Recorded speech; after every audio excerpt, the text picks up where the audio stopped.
Si la vida te da limones, prepárate este bizcocho nube de yogur y limón, sin azúcar añadido, sin gluten, alto en proteína y perfecto para cualquier momento.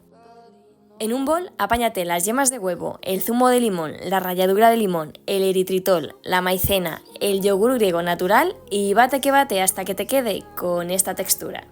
En otro bol, móntate las claras a punto de nieve e incorpóralas a la mezcla anterior con movimientos envolventes para que no se bajen.